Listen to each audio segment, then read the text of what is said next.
Hello everyone. आज की इस वीडियो में हम बात करेंगे बीए प्रोग्राम की हिस्ट्री। और सेकंड सेमेस्टर के लिए हिस्ट्री कर रहे हैं। हिस्ट्री ऑफ इंडिया है 300 से लेके 1200 तक। इसमें हम तीसरी यूनिट का चैप्टर जो हमारा सेकंड है, यानी कि प्रारंभिक मध्यकाल की ओर, इसमें वर्धन, पल्लव और चालुक्य, इन तीनों के बारे में हम यहाँ पे पढ़ेंगे। ठीक है, तो एक बार आप सिलेबस देख लीजिए। आपकी तीसरी यूनिट में 2 चैप्टर दे रखे हैं। चैप्टर 1 तो हमने करा दिया है, आज हम चैप्टर 2 करेंगे। ठीक है, इसके बाद अपनी 3 वीडियो रह जाएगी, जिसमें यूनिट 4, 5, 6 ये भी आप बात करेंगे। यहाँ पे हम वर्धन की। तो देखिए क्या था कि जैसे ही छठी सदी का समय आता है, तो इस समय में गुप्त शासन जो था इसका धीरे धीरे पतन होने लग जाता है। यानी कि गुप्त काल आप ये मान लीजिए धीरे धीरे कमजोर हो रहा था, टूट रहा था, खत्म हो रहा था। इसका अंत होते ही छोटे छोटे राज्य अस्तित्व में आ जाते हैं। इन्हीं में से एक था थानेश्वर, जो कि वर्तमान में हरियाणा में है। ठीक है, थानेश्वर में पुष्य भूति जो थे, इनका उदय हो रहा था। और कन्नौज जो कि यूपी में है, तो कन्नौज में जो मौखरी शासक थे, इनका शासन था। तो ये ज्यादा बड़ा नहीं था, ये छोटा ही इनका क्षेत्र होता था। ठीक है, पुष्यभूति राजा जो थे, अब इन्होंने क्या करा, अपने नाम के बाद में वर्धन जोड़ते थे। यानी इनका जो भी नाम होता था उसके एंड में ये वर्धन लगा लेते थे। ठीक है, जैसे आपका हर्षवर्धन हो गया, तो उनका नाम क्या था, हर्ष था। हर्ष अपने नाम के पीछे वर्धन लगा लेते थे, तो इसलिए उनका नाम हर्षवर्धन हो गया। ठीक है, तो ये इस तरीके से था। और यही कारण है कि वर्धन वंश के नाम नाम से इनको जाना जाता है। वर्धन परिवार की राजकुमारी थी राज्यश्री, नाम याद रखना इनकी। ये हर्ष की बहन हुआ करती थी। ठीक है, राज्यश्री। इसका जो विवाह था वो मोखरी राजा के साथ हुआ था। बाद में क्या होता है, मोखरी राजा जो थे उनकी मृत्यु हो जाती है। अब उनकी मृत्यु हो जाने के बाद जो हर्ष था, वो ही मतलब एक तरह से दोनों जगह का शासक शासक हो जाता है। तो मोखरी शासक की मृत्यु के बाद राज्यश्री का जो भाई था हर्षवर्धन, उसने कन्नौज का और थानेश्वर का, दोनों जगह का वास्तविक शासक यही बन जाता है। उसकी बहन जो थी वो नियमित रूप से भाई के साथ, यानी हर्ष के साथ बगल में सम्मानित आसन ग्रहण करती थी। ठीक है, और राज्यश्री जो थी वो राजकाज के जो भी काम होते थे उसमें विचार विमर्श किया करती थी, विचार विमर्श में भाग लेती थी। हर्षवर्धन ने उत्तर भारत में क्या करा, विजय अभियान छेड़ दिया और कई सारे क्षेत्रों को जीत लिया। जब बहुत सारे क्षेत्रों को इन्होंने जीता, तो इनका जो साम्राज्य था वो बड़ा होने लगा धीरे धीरे। ठीक है, साम्राज्य को इन्होंने बढ़ाया। लेकिन ये जो साम्राज्य था ये ज्यादा लंबे समय तक चला नहीं, क्योंकि जैसे ही हर्षवर्धन की मृत्यु हो जाती है, तो इनकी मृत्यु के बाद इनका जो साम्राज्य जो इन्होंने बनाया था वो कमजोर होने लग जाता है, वो टूटने लग जाता है। ठीक है, और इस प्रकार से वर्धनों का जो शासन काल था वो बहुत ज्यादा, मतलब आप इसे छोटा काल मानिए। अगर आप पल्लव से और चालुक्यों से देखोगे तो उनके मुकाबले में इनका शासनकाल काफी कम समय का था, छोटा सा था। ठीक है, आगे देखते हैं, इसको कंपेयर कर लेते हैं। उत्तर भारत में जो वर्धन थे इन्होंने शासन चलाया था और इनका शासनकाल छोटा था। मैंने आपको बताया ना, ज्यादा लंबे समय तक नहीं चला। दक्कन की बात करें तो दक्कन में चालुक्यों का शासन था। चालुक्य जो थे ये, इनका शासन आप देखो वर्धन से पहले भी था और वर्धन के बाद भी था। इसका मतलब क्या हुआ, यानी कि हर्षवर्धन का जो ये वर्धन साम्राज्य का जो शासन था उससे पहले भी चालुक्य थे और उनके बाद भी थे। यानी कि वर्धन से ज्यादा समय तक किसने शासन चलाया, ठीक है, आप कहोगे चालुक्यों ने। यानी चालुक्यों का जो शासन था वो वर्धनों से ज्यादा लंबा चला। लेकिन जो पल्लव थे, जो दक्षिण भारत में पल्लव थे, इन्होंने सबसे ज्यादा शासन किया। यानी इन्होंने चालुक्यों से और वर्धनों से, दोनों से ही ज्यादा शासन किया लंबे समय तक। तो सबसे, अब यहाँ पे आपसे पूछा जाए सबसे कम किसने शासन किया कम समय तक, तो आप कहोगे वर्धन ने। उसके बाद इनसे ज्यादा किसने करा, तो आप यहाँ पे बोलोगे चालुक्य ने। ठीक है, चालुक्य ने। और सबसे ज्यादा लंबे समय तक शासन किसने करा, तो आप कहोगे पल्लव पल्लव शासकों ने। ठीक है, आगे चलते हैं। हर्षवर्धन जो थे इन्होंने राज्यों की आय को 4 हिस्सों में बांट दिया था। सरकारी कार्य के हिसाब से, लोक सेवकों का जो वेतन होता है उसके हिसाब से, बौद्धिक उपलब्धियों और पुरस्कार देने के लिए, उपहारों के लिए। तो इन्होंने अपने समय में जो इनकी आय वगैरह होती थी उसको 4 हिस्सों में बांट दिया था। अब बात करेंगे पल्लव की, इंपॉर्टेंट है, याद रखिए। तो देखिए पल्लव जो थे ये दक्षिण भारत का शासन था इनका। तो दक्षिण भारत का ये मेन राजवंश था, क्योंकि काफी लंबे समय तक इनका शासन रहा है। तो इस वंश ने तीसरी सदी से लेकर छठी सदी तक लंबा शासन किया। शुरू में वे आज के, अगर इनका शासन देखा जाए तो आप दक्षिण भारत में जब देखोगे नीचे की साइड, तो जो तमिलनाडु आपको दिखेगा। ठीक है, जो आज के समय में जो तमिलनाडु है, तो उत्तरी तमिलनाडु के शासक थे और राजधानी इनकी थी कांचीपुरम। इन्होंने कांचीपुरम को अपनी राजधानी बनाया था। बाद में क्या करा, इन्होंने एक बड़ी क्षेत्रीय शक्ति बन गए थे। इन्होंने आसपास के जो क्षेत्र थे उस पर अधिकार कर लिया, यानी बड़ा क्षेत्र बना लिया अपना, मतलब साम्राज्य जो था उसको काफी तेजी से बढ़ा लिया। और कई छोटे शासक राज्य भी थे इनके क्षेत्र में आते थे। इन्होंने अपनी विस्तृत क्षेत्र वाले शासन को पांड्यों से, चालुक्यों से, इनका युद्ध चलता था उनसे भी इन्होंने बचा के रखा। यानी पल्लवों ने लंबे समय तक शासन करा और इनका जो शासन का क्षेत्र था वो भी काफी बड़ा था। ठीक है, अब बात करेंगे चालुक्यों की। तो चालुक्य जो है ये दक्कन में आप महाराष्ट्र मान लीजिए, महाराष्ट्र का जो सीमावर्ती एरिया है और जो कर्नाटक का जो ऊपर का हिस्सा यानी उत्तरी हिस्सा था, यहाँ के ये शासक होते थे। जल्दी ये भी एक विस्तृत साम्राज्य के अधिपति हो गए, यानी बड़े से साम्राज्य के राजा हो गए थे ये। इन्होंने क्या करा, जो वातापी है, वातापी क्षेत्र को अपनी राजधानी बना लिया था। राष्ट्रकूटों के बाद बादामी के चालुक्यों को पदच्युत कर दिया गया। इसका मतलब क्या है, राष्ट्रकूटों के बाद बादामी के जो चालुक्य थे, चालुक्य जो थे, इनको पदच्युत कर दिया। पदच्युत का मतलब होता है अपने पद से हटा देना, यानी कि जो उनकी पोस्ट होती है, या आप इसे बर्खास्त करना समझ सकते हो, या सत्ता से उखाड़ फेंकना, आप ऐसे कह सकते हो, कई सारे वर्ड होते हैं। तो इन्होंने ये किया। उनकी एक छोटी सी शाखा जो कि 631 से लगभग आप ये मान लो लगभग 5 सदियों तक इसने आंध्र वाला जो क्षेत्र है, डेल्टा वाला क्षेत्र जो था, ज़्यादा बड़ा क्षेत्र नहीं था, यहाँ पे इन्होंने शासन किया था आंध्र में, इनकी एक शाखा ने। और भी इनकी कई सारी शाखाएं थी, तो ये भी याद रखना है। अब बात करेंगे भाषाई विकास की। ठीक है, भाषाई विकास को करने से पहले थोड़ा सा आप समझ लीजिए। देखिए, आज के समय में जो हम बोलते हैं वो हमारी हिंदी भाषा है। ये क्या है, ये आधुनिक हिंदी है। आज के समय में जो आप मैं बोल रहा हूँ, जो आप सुन रहे हैं, समझ रहे हैं, इसको आधुनिक हिंदी कहा जाता है। लेकिन क्या ये हिंदी आज से 3-4 हजार साल पहले भी ऐसे थी? नहीं। तो पहले क्या होता था, देखो भाषा का विकास समझिए। पहले होता था वैदिक संस्कृत। ठीक है, पहले कौन सी भाषा थी? वैदिक संस्कृत। वैदिक संस्कृत जो है, इसमें जो वेद वगैरह लिखे गए हैं वो इसी भाषा में लिखे गए हैं। और आज जो आप संस्कृत पढ़ते हैं वो संस्कृत और ये वैदिक संस्कृत अलग है, यानी ये ज़्यादा टफ होती थी। ठीक है, बाद में वैदिक संस्कृत में कुछ परिवर्तन किए गए और इसको और आसान बनाया गया। तो पाणिनि ने क्या करा, पाणिनि ने अष्टाध्यायी लिखा और व्याकरण वगैरह बनाए संस्कृत का, तो उसके बाद कुछ चेंज हो गया। वैदिक संस्कृत के बाद जो इन्होंने संस्कृत को आसान बनाया थोड़ा, इसे कहा जाता है लौकिक संस्कृत। जो हमारे बाद के धर्म ग्रंथ जो है, वेदों के बाद के धर्म ग्रंथ, चाहे रामायण महाभारत आप जो भी पढ़ते हैं, वो सब इसी संस्कृत में होते थे। ठीक है, वैदिक संस्कृत पहले, फिर लौकिक संस्कृत, इसके बाद आता है आपका पाली भाषा। आपने पाली पढ़ा होगा। पाली के बाद क्या होती है? प्राकृत। ठीक है, पाली से प्राकृत बन गया और प्राकृत से अपभ्रंश बन गया, और अपभ्रंश से हमारी ये हिंदी बनी है, अपभ्रंश से ही मराठी बनी है, अपभ्रंश से ही जो बाकी भाषाएं हैं वो बनी है। तो इस तरीके से भाषा का विकास हुआ है। सबसे पहले क्या था? वैदिक संस्कृत, फिर लौकिक संस्कृत, फिर पाली, प्राकृत, अपभ्रंश, इसको अवहट भी कहा जाता है कई जगह। ठीक है, उसके बाद हमारी जो भाषाएं आज के समय में बोल रहे हैं, जिसको आधुनिक बोलते हैं, ये था। तो ये आपको समझ में आया? तो इस चैप्टर में जो भाषा के बारे में बात है, यहाँ पे आपको वैदिक संस्कृत के बारे में नहीं मिलेगा, लौकिक संस्कृत के बारे में नहीं मिलेगा, आपको मिलेगा प्राकृत भाषा और इसके बाद के समय के बारे में। ठीक है, तो चलिए देखते देखते हैं। अब समझिए, आपको अगर वो जो मैंने समझाया लैंग्वेज का पूरा, अगर आपको वो समझ में आया तो आप थोड़ा सा आसान हो जाएगा आपके लिए समझना।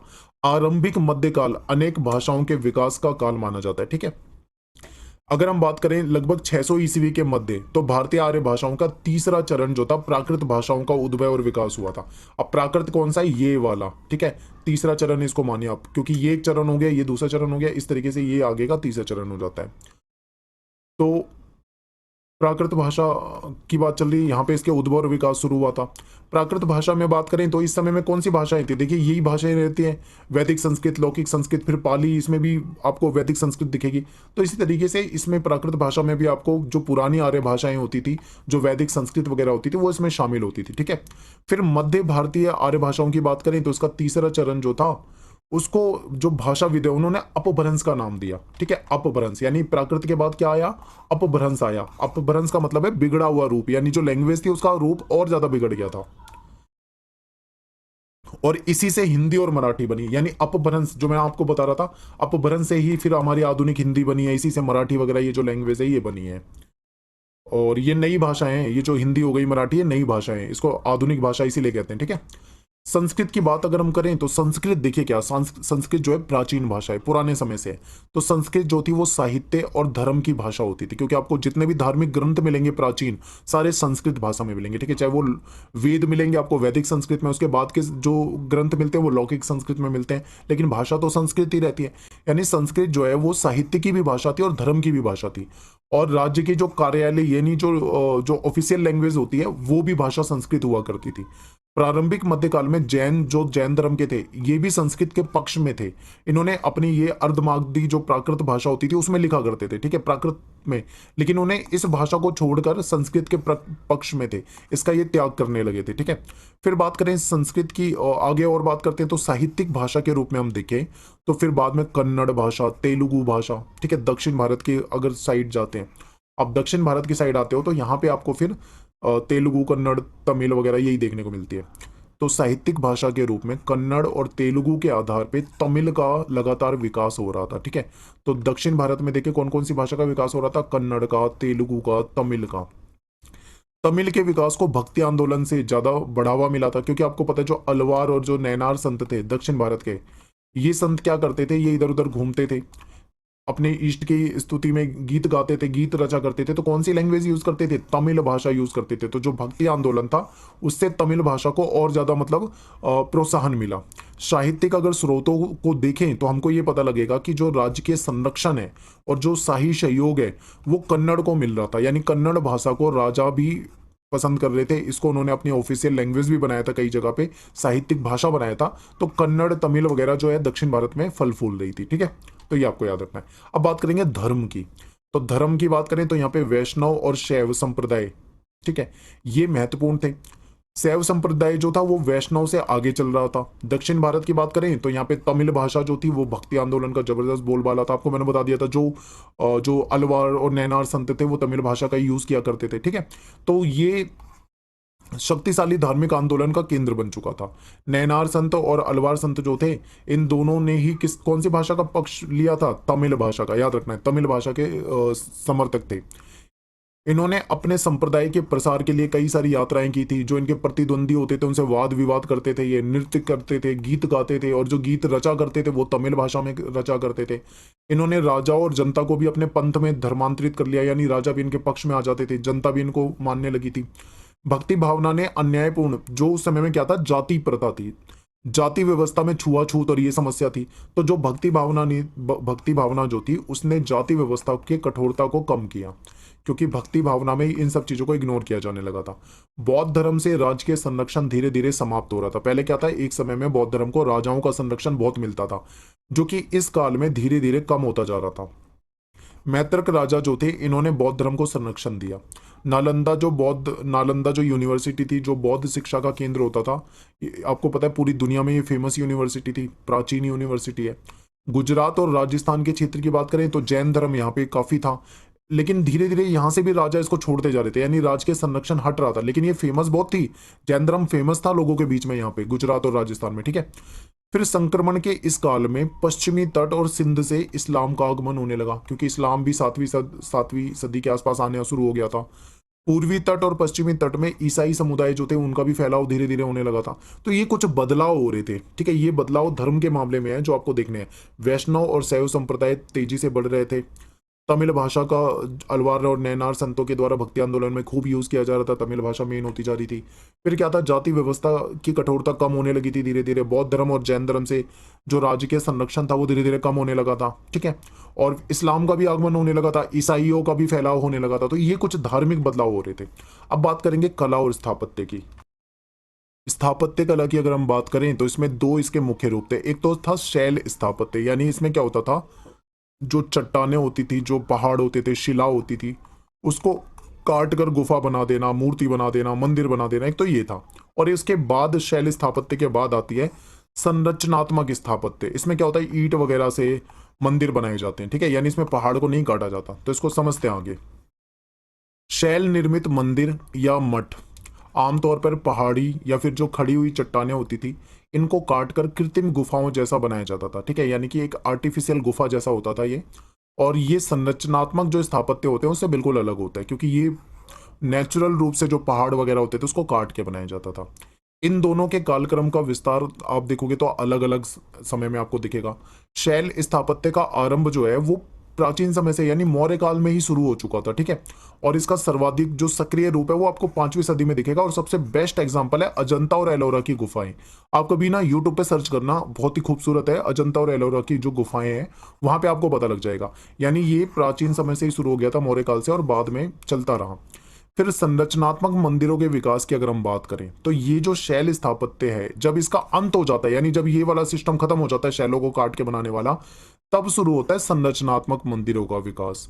इसमें स्ट्रक्चर होता है, ठीक है, स्ट्रक्चर बनाया जाता है। कैसे बनाया जाता है, यानी प्रस्तर, यानी पत्थरों से, ईंटों से बनी हुई एक स्वतंत्र रूप से एक स्ट्रक्चर बनाया जाता है।